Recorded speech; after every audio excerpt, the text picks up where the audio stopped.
Bienvenue sur la vidéo d'information des couples du service d'assistance médicale à la procréation du CHU de Lille. Le premier bébé, issu d'une tentative de fécondation in vitro, est né en 1978 en Angleterre et se prénommait Louis Brown. En 1982 est née Amandine, premier bébé français issu d'une tentative de fécondation in vitro. C'est d'ailleurs en référence à cette naissance que le laboratoire de biologie de la reproduction se nomme Unité Amandine.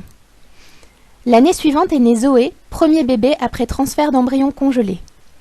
En 1994, la technique de fécondation in vitro associée à l'injection intracytoplasmique de spermatozoïdes a permis de donner naissance à Audrey. Avant toute tentative de fécondation in vitro et d'assistance médicale à la procréation, il est nécessaire de réaliser un bilan complet pour les deux membres du couple.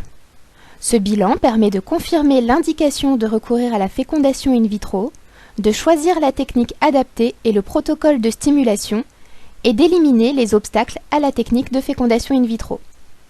Avant la tentative, la loi nous oblige à obtenir de votre part un certain nombre de documents légaux et administratifs, de même que la réalisation régulière de sérologie virale et la signature de consentement.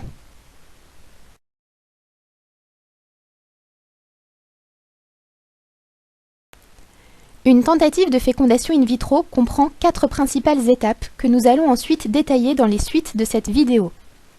La première consiste en la stimulation importante de la croissance folliculaire par des injections de traitements hormonaux.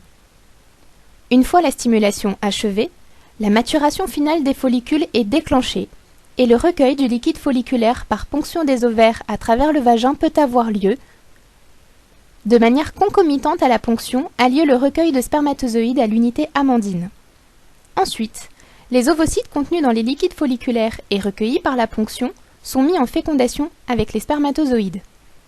Enfin, si la fécondation a permis la formation d'embryons, le transfert d'embryons a lieu 2 à 5 jours plus tard.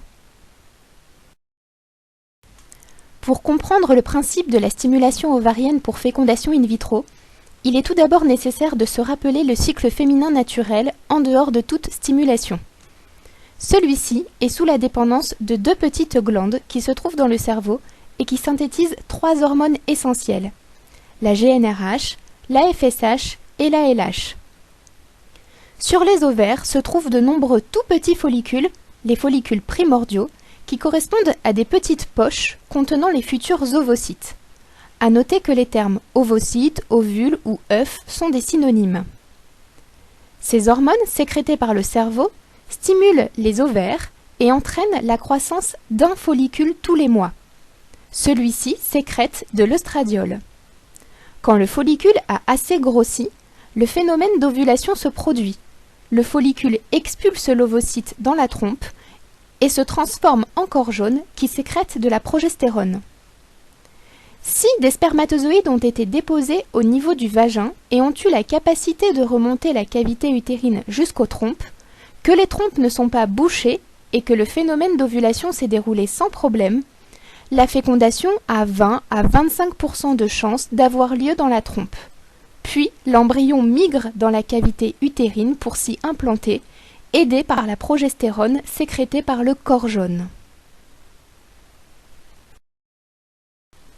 L'objectif de la stimulation pour une tentative de fécondation in vitro est de récupérer non pas un ovocyte, mais un maximum. Cela nécessite donc un traitement hormonal permettant d'augmenter les taux hormonaux de manière beaucoup plus importante que lors d'un cycle naturel. Le traitement met donc pour une courte durée au repos les glandes du cerveau pour que les ovaires ne réagissent qu'au traitement hormonal et non pas au fonctionnement habituel du cerveau lors d'un cycle non stimulé. Ces traitements entraînent la croissance de plusieurs follicules sur chaque ovaire qui sécrètent des quantités importantes d'œstradiol.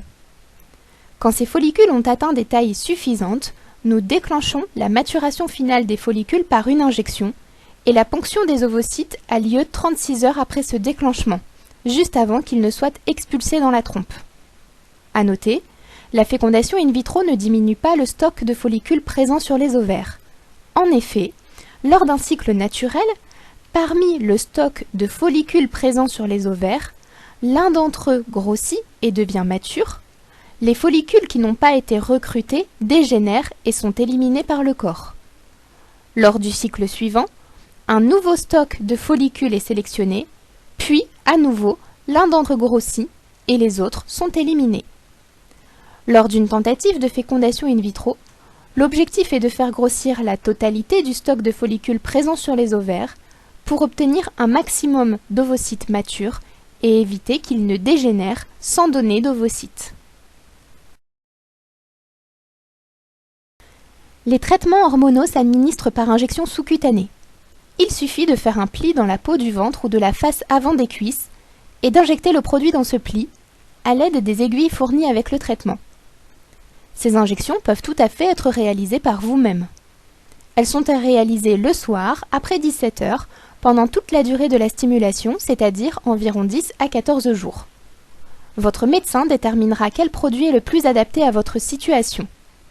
Il existe des injections en stylo, en seringue toute prête ou en seringue après reconstitution de produits. Selon le protocole choisi, il peut y avoir un traitement par pulvérisation nasale associé. Il existe deux grands types de protocoles de stimulation, le protocole antagoniste et le protocole agoniste. Le principe du protocole antagoniste est de débuter la stimulation au début du cycle, au deuxième jour des règles. Le produit de stimulation est représenté en bleu sur le schéma. Puis, après vérification de la bonne croissance des follicules par échographie et prise de sang au 6e jour de stimulation, l'équipe médicale vous indique quand ajouter des injections supplémentaires d'orgalutran ou firémadel, représentées en vert sur le schéma. Ces deuxièmes injections permettent d'éviter que le phénomène d'ovulation ne se déclenche spontanément avant la ponction. Plusieurs contrôles échographiques et prises de sang ont ensuite lieu régulièrement, jusqu'à ce que l'ovulation soit prête à être déclenchée. Quand l'ovulation est déclenchée, la ponction est programmée 36 heures plus tard.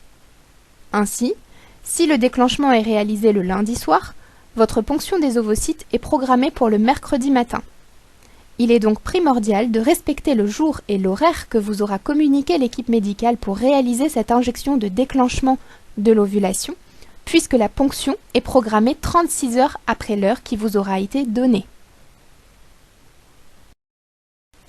Le principe du protocole agoniste est différent. La première étape est de bloquer le fonctionnement des glandes cérébrales pour que les ovaires ne répondent qu'au traitement hormonal injecté secondairement. Ce freinage de la commande cérébrale des ovaires commence sur le cycle qui précède celui de la tentative, au 21e jour du cycle précédent. Il se fait soit par des pulvérisations nasales matin et soir, soit par une injection sous-cutanée par jour, et il est à poursuivre pendant toute la durée de la stimulation. Ce traitement de freinage est représenté en vert sur le schéma. 12 à 15 jours après le début du traitement de freinage, on contrôle par échographie et prise de sang son efficacité. Si le traitement a correctement mis au repos le fonctionnement des glandes cérébrales, l'équipe médicale vous donnera l'accord pour débuter les injections de stimulation ovarienne représentées en bleu sur le schéma, tout en poursuivant le traitement de freinage. Puis, de la même manière que pour le protocole antagoniste, plusieurs contrôles échographiques et prises de sang ont ensuite lieu régulièrement jusqu'à ce que l'ovulation soit prête à être déclenchée.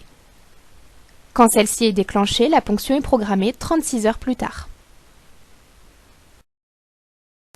La sage-femme coordonnatrice joue un rôle primordial dans votre tentative de fécondation in vitro. Il est nécessaire de la contacter en amont de la tentative selon les recommandations de votre médecin référent et juste avant de débuter le traitement. Ses rôles sont multiples. Elle vérifie notamment si le dossier est complet, en particulier si les sérologies et la spermoculture sont à jour. Elle vous donne la date du premier rendez-vous de suivi de stimulation ou de contrôle de freinage et répond à vos éventuelles questions.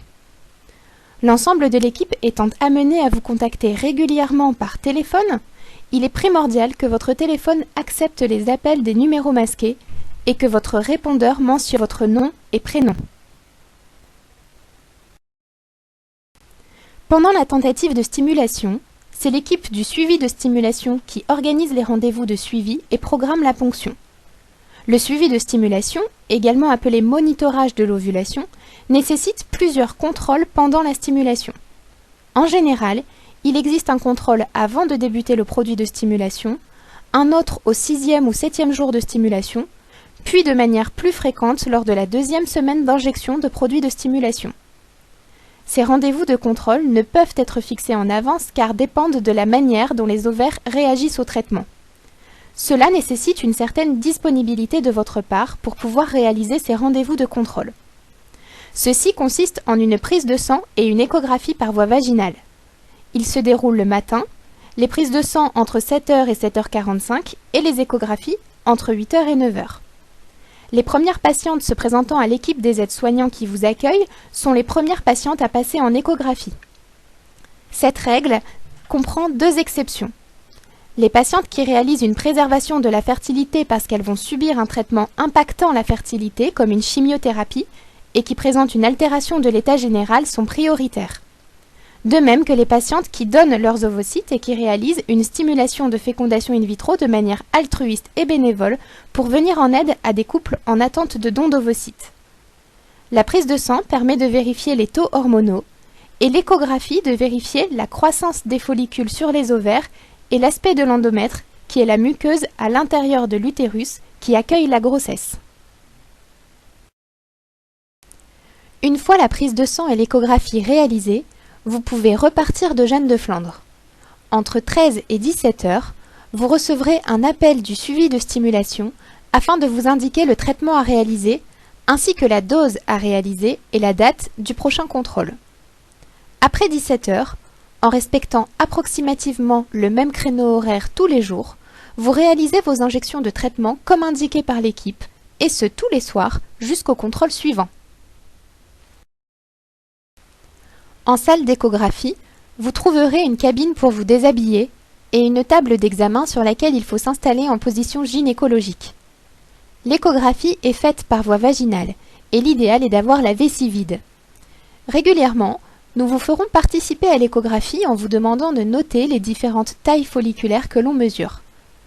Un nombre important de patientes nécessitant de passer en échographie sur un temps limité, ce moment n'est pas le moment le plus opportun pour répondre de manière posée et complète aux questions. Il est néanmoins important que vous ne restiez pas avec des doutes. Ainsi, il est possible que nous prenions note de vos interrogations lors du contrôle échographique et que l'on vous apporte la réponse lors de l'appel de l'après-midi ou lors du contrôle suivant, après discussion éventuelle avec votre médecin référent. Vous allez ensuite visionner un film d'une échographie centré sur l'utérus puis les ovaires en cours de stimulation pour fécondation in vitro. L'échographie est ici d'abord centrée sur l'utérus puis visualise un ovaire avec des follicules en cours de croissance, follicules que l'on mesure durant l'échographie du matin. Puis l'échographie se dirige vers le deuxième ovaire qui porte également des follicules en croissance qu'il faut mesurer. Et enfin, elle se recentre à nouveau sur l'utérus afin de mesurer l'endomètre qui est la muqueuse à l'intérieur de l'utérus.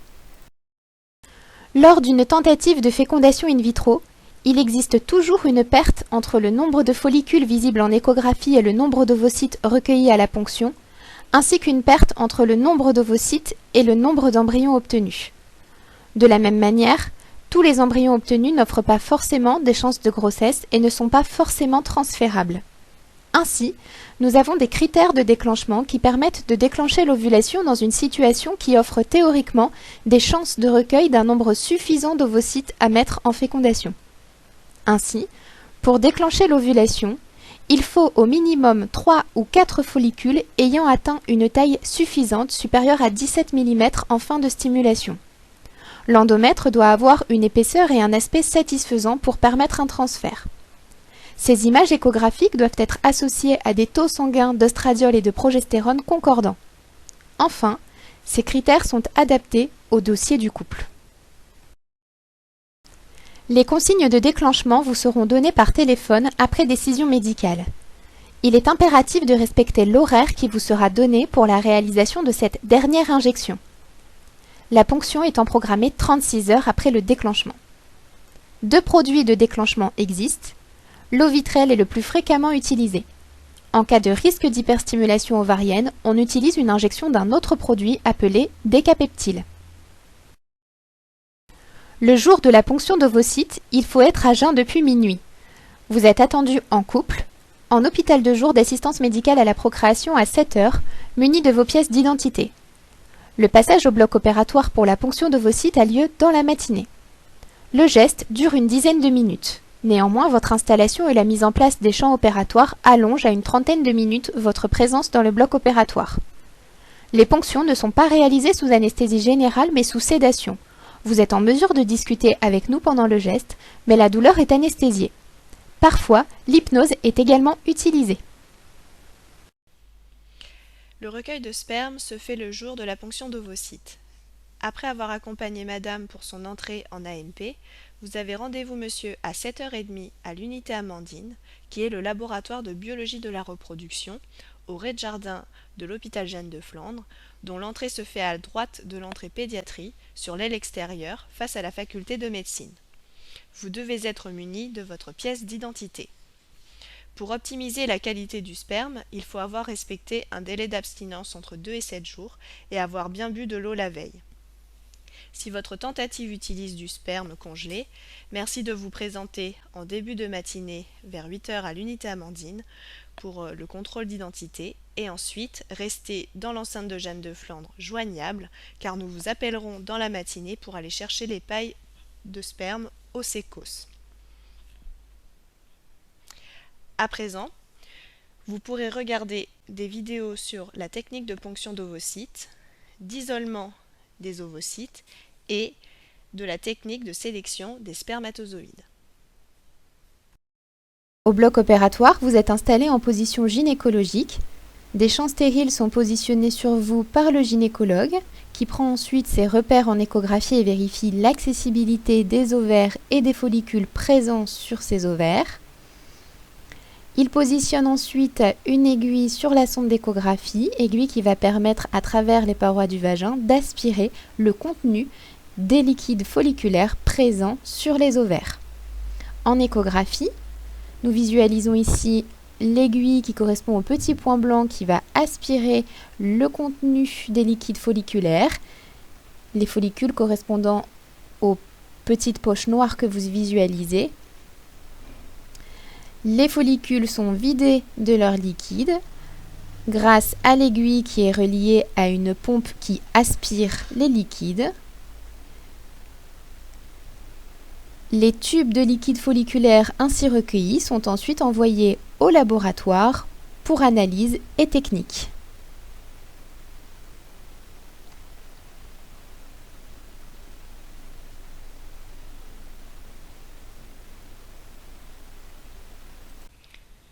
Une fois la ponction d'ovocytes terminée, les ovocytes sont immédiatement isolés au laboratoire de biologie de la reproduction en vue de la fécondation in vitro.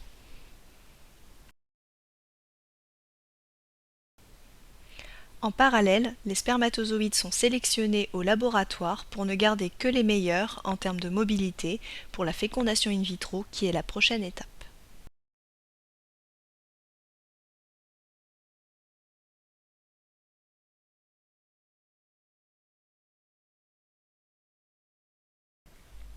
Troisième étape, la fécondation.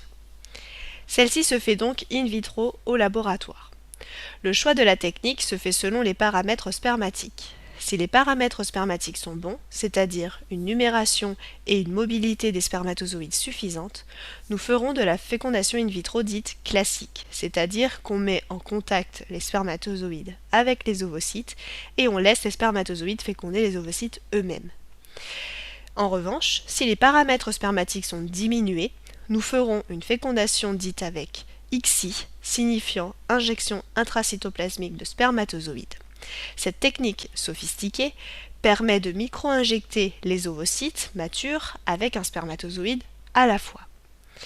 Ces deux techniques de fécondation in vitro ont pour objectif d'obtenir des embryons à transférer 2 à 3 jours plus tard. La vidéo suivante va vous montrer la micro-injection en FIV-ICSI. L'ICSI utilise deux pipettes, une pour maintenir l'ovocyte et l'autre pour aspirer le spermatozoïde et l'injecter dans l'ovocyte. Le technicien de FIV sélectionne d'abord un spermatozoïde, l'immobilise à l'aide de sa pipette pour ensuite l'aspirer délicatement. Ensuite, tout en maintenant l'ovocyte avec la pipette de contention, le technicien injecte celui-ci avec le spermatozoïde. À noter qu'il n'est possible d'injecter que les ovocytes matures.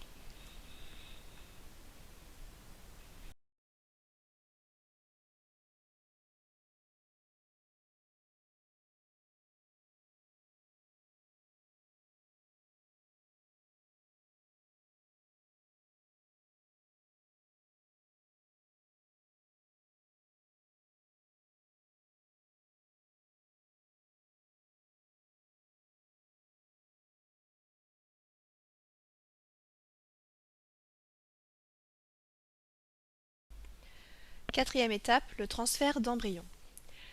Le transfert d'embryon se fera à J2J3 de culture embryonnaire ou bien à J5. La stratégie de transfert est adaptée à chaque tentative. Sauf consigne particulière, il faudra que le couple soit disponible à J2J3 et à J5 sur la journée. Vous serez tenu informé de l'heure du transfert par téléphone le jour même. Le transfert a lieu à l'unité Amandine et vous devez être tous les deux munis de vos pièces d'identité. À noter que le transfert se faisant sous écoguidage, la vessie doit être bien pleine. Si la qualité embryonnaire n'est pas optimale à J2J3 pour vous offrir des chances de grossesse réelles, alors nous pourrons décider de les laisser en culture plus longtemps jusqu'à J5 pour un éventuel transfert à J5. Vous serez tenu informé de cette décision par téléphone. Le choix du nombre d'embryons transférés se déroule le jour du transfert. Il prend en compte le nombre et la qualité des embryons obtenus, le nombre de tentatives antérieures de fécondation in vitro réalisées, l'âge féminin et des critères propres au dossier de chaque couple. Les grossesses multiples étant beaucoup plus à risque que des grossesses uniques, l'objectif est d'optimiser les chances de grossesse sans vous faire courir un risque trop important de grossesse gémellaire. Il est important de préciser à votre médecin référent si prendre le risque de jumeaux n'est pas envisageable pour vous. Le transfert se déroule à l'unité Amandine.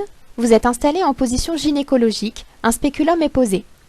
Le ou les embryons sont déposés à l'intérieur de la cavité utérine à l'aide d'un très fin cathéter que vous ne sentez pas. Ce transfert se fait sous contrôle échographique. Il est préconisé d'avoir la vessie remplie. Maintenant, vous allez visionner un film court sur le transfert embryonnaire.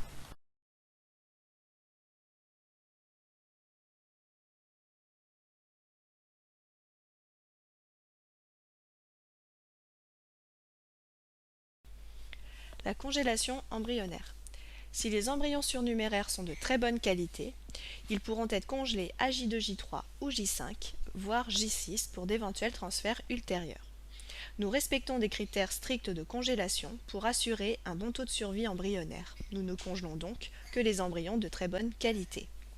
Ces transferts d'embryons congelés seront comptabilisés dans la même tentative, donc offrent des chances supplémentaires de grossesse. Les embryons congelés sont gardés au laboratoire de biologie de la reproduction au CHU de Lille. Il n'y a pas de limite de durée dans la conservation, mais le laboratoire vous demande de statuer sur le devenir de vos embryons via le courrier de relance annuel. Il est impératif de nous répondre quelle que soit la situation de votre projet parental. Si vous décidez de ne plus garder vos embryons, vous pourrez soit demander la destruction de vos embryons, le don à la recherche ou le don à un autre couple ne pouvant bénéficier d'AMP pour raison médicale.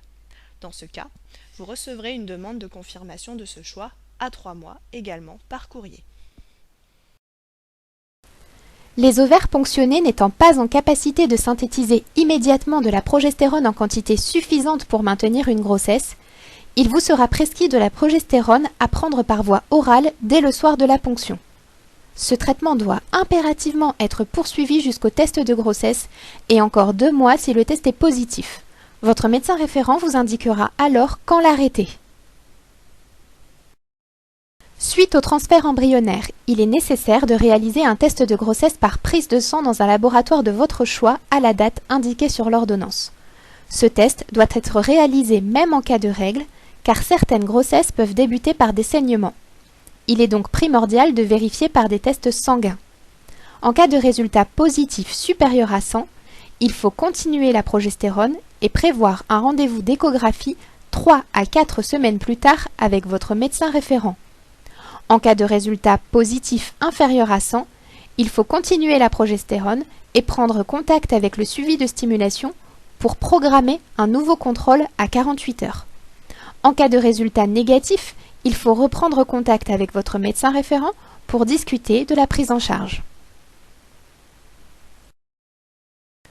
Dans certains cas, il ne peut pas y avoir de transfert embryonnaire. Par exemple, lorsqu'il y a un risque d'hyperstimulation et que le déclenchement a été fait par le décapeptyle, ou si le taux de progestérone a trop augmenté pendant la stimulation, ou encore si l'endomètre n'a pas un aspect adéquat pour accueillir un embryon. Dans ce cas, une stratégie de freeze-all est mise en place. Elle consiste en la congélation de la totalité de la cohorte embryonnaire pour organiser leur transfert sur un cycle moins stimulé, offrant plus de chances pour qu'un embryon s'implante.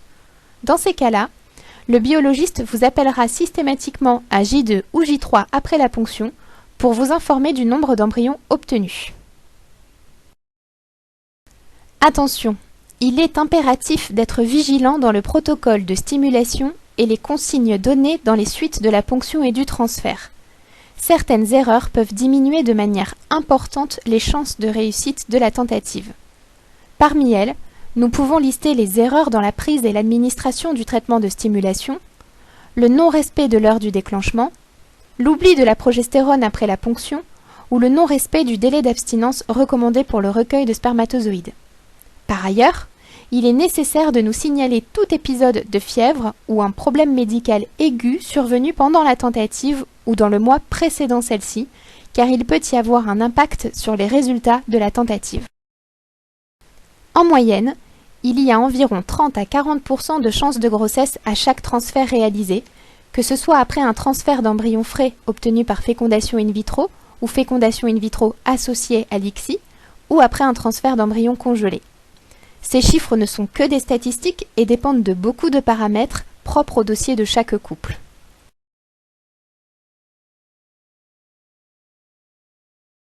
Les risques principaux en lien avec le parcours de fécondation in vitro sont l'échec de la tentative, qui peut arriver à tout moment de la tentative et sera détaillé ultérieurement, l'hyperstimulation ovarienne, qui sera également détaillée dans les suites, le risque de saignement hémorragique au décours de la ponction qui est exceptionnel, tout comme le risque d'infection. Le risque de grossesse multiple est présent. Par ailleurs, le risque de fausse couche et de grossesse extra-utérine n'est pas supprimé par la tentative de fécondation in vitro et reste possible. Enfin, ce parcours peut générer certaines difficultés psychologiques. L'échec de la tentative et l'arrêt de celle-ci peut arriver à n'importe quel moment du parcours. La stimulation peut être interrompue en raison d'une réponse ovarienne trop ou au contraire pas assez importante. La ponction ovocytaire peut ne pas permettre le recueil d'ovocytes. La mise en fécondation peut ne pas permettre la formation d'embryons transférables. Dans tous les cas, si une tentative de fécondation in vitro n'aboutit pas à un transfert d'embryon, elle n'est pas comptabilisée par la sécurité sociale. Ce risque d'interruption de tentative en cours, ainsi que le risque d'échec si un transfert ne permet pas d'obtenir la grossesse, amène souvent à comparer le parcours de fécondation in vitro à un parcours du combattant. Quoi qu'il arrive, notre équipe, et notamment celle des psychologues, est présente pour vous soutenir et vous aider à garder en tête la ligne d'arrivée. Il ne faut pas hésiter à la solliciter. En ce qui concerne l'hyperstimulation ovarienne, elle peut arriver lors de la stimulation ou dans les suites de la ponction. Elle peut avoir des conséquences importantes pour votre santé, c'est pourquoi il peut arriver que nous interrompions votre traitement de stimulation et que la tentative soit interrompue si l'on voit que vous risquez l'hyperstimulation ovarienne. Par ailleurs, il est parfois indiqué de réaliser tout de même la ponction, mais en utilisant un produit de déclenchement diminuant ce risque d'hyperstimulation ovarienne, qui a pour conséquence de devoir congeler la totalité de la cohorte embryonnaire afin de transférer ces embryons sur un cycle ultérieur stimulé de manière plus douce.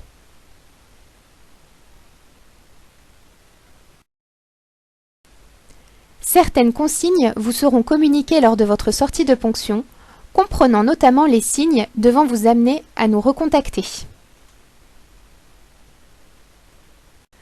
Pour les couples qui ont ou seront amenés à avoir des pailles de sperme congelées, le CECOS est le Centre d'études et de conservation des ovocytes et des spermatozoïdes et est situé à l'hôpital Calmette au Rez-de-Jardin.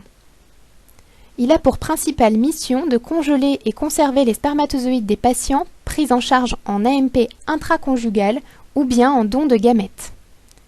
Si vous avez des pailles congelées, il est très important d'appeler le CECOS avant chaque tentative. Le coût d'une tentative de fécondation in vitro pour la sécurité sociale est très élevé, d'environ 4 000 €.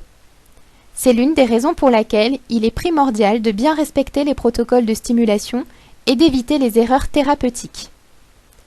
La sécurité sociale rembourse au maximum 4 tentatives de fécondation in vitro ou d'ICSI pour un enfant. La limite d'âge féminin est de 42 ans révolus, soit jusqu'à la veille des 43 ans de madame. Une tentative de fécondation in vitro correspond à une ponction suivie d'un ou plusieurs transferts. Si une tentative n'aboutit pas à une ponction ou ne permet pas d'obtenir d'embryon transférable, elle ne compte pas pour la sécurité sociale. A l'inverse, si une tentative permet le transfert d'embryons frais ainsi que la congélation d'embryons surnuméraires, la totalité des transferts des embryons de la cohorte compte pour une seule tentative. Aucune prise en charge de bon de transport n'est autorisée pour l'aide médicale à la procréation. Il est possible d'augmenter les chances de réussite des tentatives d'aide médicale à la procréation en arrêtant le tabagisme féminin mais aussi masculin. En effet, outre l'impact sur votre santé, le tabac diminue d'environ 50% les chances de réussite des tentatives d'assistance médicale à la procréation et augmente le risque de fausse couche. Les ovocytes et spermatozoïdes utilisés lors d'une tentative étant fabriqués environ 3 mois avant la tentative, il est primordial d'arrêter l'intoxication tabagique au minimum 3 à 6 mois avant de débuter la prise en charge. La prise en charge de la surcharge pondérale améliore l'accès des ovaires à la ponction ainsi que la qualité des ovocytes et augmente les chances de grossesse évolutive. Enfin, avoir une activité physique et un mode de vie sain et réduire le stress permettra d'appréhender la tentative avec plus de sérénité et limitera les éventuelles difficultés psychologiques associées. Nous sommes conscients qu'une tentative de fécondation in vitro nécessite une disponibilité importante de votre part. Sachez que la loi de 2016 indique l'obligation pour l'employeur de vous libérer pour des examens ou actes médicaux en lien avec l'aide médicale à la procréation. Par ailleurs, il est primordial, lors de la programmation de la tentative avec votre médecin référent, de lui signaler si des absences sont prévues dans le mois prévu pour réaliser la tentative. Les vacances et week-ends ne sont pas à supprimer car bien trop importants pour le moral. Mais il est important de nous informer lors de la programmation de la tentative afin que ces absences ne retentissent pas sur la tentative et inversement. Cette vidéo d'information touche à sa fin. Nous vous remercions de votre attention. Si des questions persistent, n'hésitez pas à les poser à votre médecin référent lors de votre prochaine consultation.